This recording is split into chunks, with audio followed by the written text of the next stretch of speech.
I think that a great force is and will emanate from the Eastern, to say Eastern, of course, to see it from a Western point of view, but from Asia, from the larger, what one describes as Eastern Hemisphere.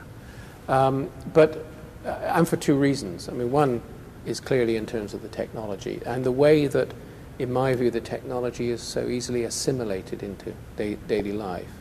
But perhaps more importantly, that there's a philosophical foundation that supports precisely the kinds of cultural development that the new technologies imply.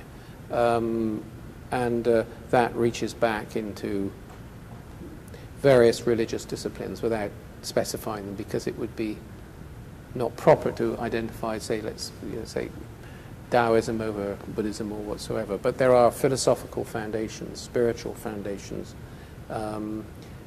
which I think are important in sustaining this development. That's one which I think really has to be said.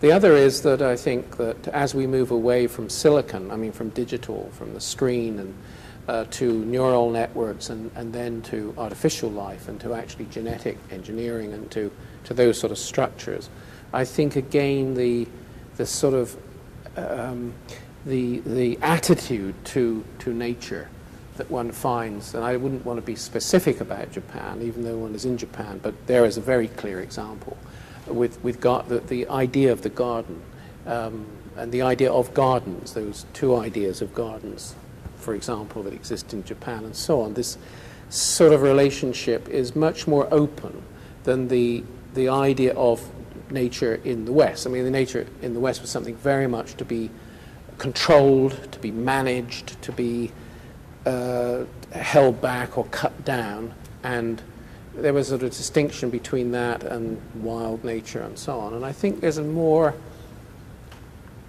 I may be wrong, but flexible attitude to nature, or even no recognition of nature at all. In other words, not that sort of category, which would allow for, in architecture, a very, very important area for development, for an architecture which has been seeded with ideas of growing architecture and so on.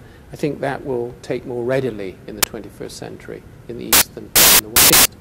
So I'm very optimistic for that. In terms of dystopian visions, I just have to say I'm not interested in dystopian visions, because they don't lead anywhere, and there are plenty of them. I mean, you can find them there to a penny.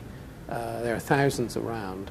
It's very, very easy to see the dark side, and this is not to say, it's not then to dismiss the dark side, but I prefer in my life always to put my energy into a constructive, into a positive view. I'm not naive, I hope. I'm not foolish in that, but I have a call it a sort of a spiritual belief that if you focus on the positive, if you talk about the positive, then the chances are that the positive will arrive, that will be constructed, will emerge. And so the dystopian view I'll leave to others. There are plenty of them.